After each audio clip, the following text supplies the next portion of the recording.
నాగినేడు గారు అండ్ ఒక ఎలక్షన్ సీజన్లో వచ్చినాడు, ఓడిపోయినా కూడా సంస్కారాన్ని విడవకూడదు అనే సందేశంతో వచ్చిన గొప్ప యాడ్ అది. ఆ సందర్భంగా వారితో కలిసి పనిచేసే అవకాశం మాకు రావటం చాలా చాలా ఇప్పటికి కూడా అదొక స్వీట్ మెమరీగా ఫీల్ అవుతాం. భగవంతుడు కరుణిస్తే ముందు ముందు కూడా వారితో కలిసి పనిచేయాలని కోరుకుంటున్నాం. ఈ సినిమా హీరో పర్వీన్ రాజ్. ఈ పిల్లాడిని నేను చిన్నప్పుడు ఎత్తుకుని తిరిగాను. మా గురువు గారు అబ్బాయి శ్రీ మాణిక్యవేల్ గారు, XXX డిటర్జెంట్ పౌడర్ అధినేత శ్రీ మాణిక్యవేల్ గారు అబ్బాయి.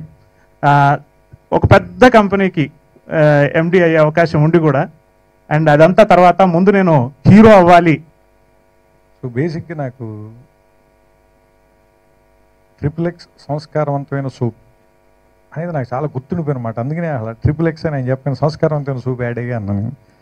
ఎందుకంటే బేసిక్గా XXX అంటే చాలామందికి చాలా వేరే రకమైనటువంటి ఒపీనియన్ ఉంది. దాన్ని ఒక్క మాటతోనే తీసేయడానికి సంస్కారవంతమైన సూప్ అని పెట్టడం అనే ఐడియానే నాకు బేసిక్గా నచ్చింది, ఆ ట్యాగ్ లైనే.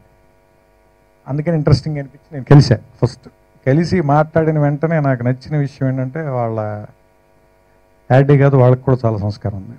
అది నేను పనిచేసిన ఒకరోజే కానీ మేము పనిచేసింది నిజంగా. అంటే చాలా బేసిక్గా మాటలో కానీ మర్యాదలో కానీ చేసే పనిలో కానీ మీరు అబ్జర్వ్ చేస్తే వాళ్ళ యాడ్స్ అన్నీ కూడా నేను చేయక ముందు చాలా యాడ్లు చేశారు, నేను చేసిన తర్వాత చాలా యాడ్లు చేశారు, ఇంకా చాలా చేస్తూ ఉండాలి కూడా. సో వాటన్నిటిలోనూ కూడా వాళ్ళ సంస్కారం కనిపిస్తుంది. బేసిక్గా ఏంటంటే కామెడీ చేసేటప్పుడు, వైలెన్స్ తీసేటప్పుడు ఎక్కడో చోట గీత జారిపోతాం అందరం కూడా. ఒక రైటర్ కానీ, లేదంటే ఒక దర్శకుడు కానీ, లేదంటే ఒక యాక్టర్ కానీ మీరు అబ్జర్వ్ చేస్తే అందరూ కూడా ఎక్కడో చోట హాలీవుడ్ దగ్గర నుంచి రీజనల్ సినిమా దాకా ఎక్కడ తీసుకున్నాయని ఎక్కడో చోట గీత దాటిపోతాం. ఎందుకంటే అవతల వాళ్ళని నవ్వించే ప్రయత్నాలను, అవతల వాళ్ళని ఎగ్జైట్ చేసే ప్రయత్నాలను ఎక్కడో తెలియకుండా గీత దాటిపోతాం. ఆ గీత దాటకుండా రెస్ట్రెయింట్ మనం ఆపుకుని నిలబడి పనిచేయడానికి, ఒక్కొక్కసారి నవ్వు రాకపోయినా పర్లేదు కానీ బూత్ జోక్ వేయకుండా ఉంటే మంచిదిగా, పర్లేదు నవ్వు రాకపోయినా పర్లా, ఆ మాట అనుకోవటానికి చాలా శక్తి కావాలి. అదే సంస్కారం అంటే. ఆ సంస్కారం బేసిక్గా నాకు వీళ్ళలో బాగా కనిపించింది. అందుకని తర్వాత విపరీతంగా మాట్లాడుకుంది, దానికి ముందు ఎక్కువ మాట్లాడుకోవాలి, దాని తర్వాత పెద్దగా మాట్లాడుకోవాలి. ఎప్పుడైనా కనిపించినప్పుడు హలో బాగున్నారా ఎయిర్పోర్ట్లో కలిసినప్పుడు, ఏదైనా ఒక ఫంక్షన్లో కలిసినప్పుడు, అంతే తప్ప.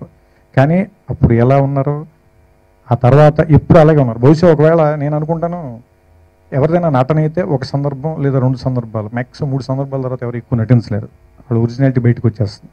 వీళ్ళు ఒరిజినల్లే ఇది కాబట్టి అందుకని ఈ బేసిక్ ఈ సంస్కారం నచ్చి వాళ్ళు పిలవగానే నేను వచ్చి. ఈ సినిమాలో చాలా మంది కొత్త టెక్నీషియన్స్ పనిచేశారు. ప్రతి ఒక్కరికి మంచి పేరు రావాలని కోరుకుంటున్నాను. నాగినేడు సార్, సీత సార్, వాళ్ళిద్దరికి, సీత గారు సారీ, వాళ్ళిద్దరికి మంచి పేరు ఉంది, ఇంకా మంచి పేరు రావాలని కోరుకుంటున్నాను. Thank you. నేను బాధ్యతగా తీసుకుని ఈ సినిమాని నేను డిస్ట్రిబ్యూట్ చేయడం జరుగుతుంది టోటల్గా. సో త్రివిక్రమ గారు వచ్చారంటేనే మీరు అర్థం చేసుకోవచ్చు, ఇంకా ఈ సినిమాకి ఒక స్టాంప్ పడిపోయింది గ్యారంటీగా. నిజంగా చెప్తున్నాను, చాలా అద్భుతమైన సినిమా. నేను చెప్పిన ఎన్నో సినిమాలు నేను ప్రేమిస్తే కానీ, జర్నీ కానీ, నేను సినిమాలు చేశాను కానీ, సో వాటికి మించి ఈ సినిమా ఉంటుందని కంఠాబద్ధంగా చెప్పగలను. సో చాలా చాలా అద్భుతంగా ఉండి, చాలా డిఫరెంట్గా ఉండే సినిమా, న్యాచురాలిటీకి దగ్గరగా ఉండి, కొత్తదాన్ని కోరుకునే ప్రతి ప్రేక్షకుడికి నచ్చే అద్భుతమైన పాయింట్తో తీసిన గొప్ప సినిమా అది.